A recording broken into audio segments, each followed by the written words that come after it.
Então, a primeira pergunta é, e aí tu pode escolher se tu vai querer falar sobre política ou sobre educação, já que tu é das duas áreas, né? Mas qual o horizonte para tua área? Olha, Luciano, vou falar um pouquinho de cada. Acredito que na área da educação eu sou muito feliz nas escolas que eu atuo. Eu gosto muito de trabalhar tanto no Aresmi, que foi uma comunidade que me abraçou e eu estou lá desde 2008, e também no Manuel Vicente, onde tenho grandes colegas, né?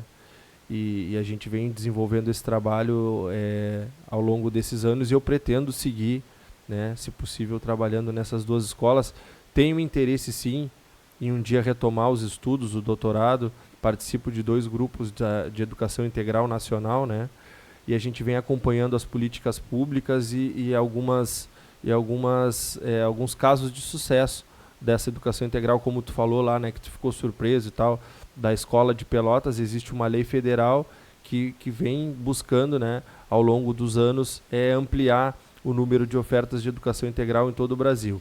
E na área da política a gente quer seguir trabalhando como a gente trabalha na Câmara de Vereadores, buscando representar a nossa comunidade, que os nossos militantes do PT se sintam representados pelo meu mandato, vou falar de mim, né?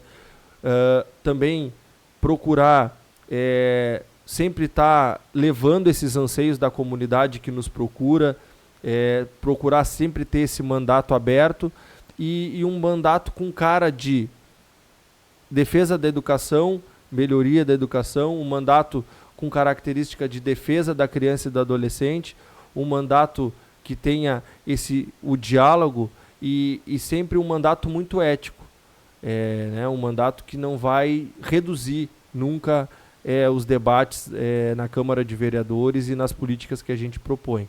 Acredito que o horizonte do homem público, do político, tem que ser dentro desses princípios, e é o que a gente vai se esforçar para seguir fazendo dessa forma que a gente tem trabalhado.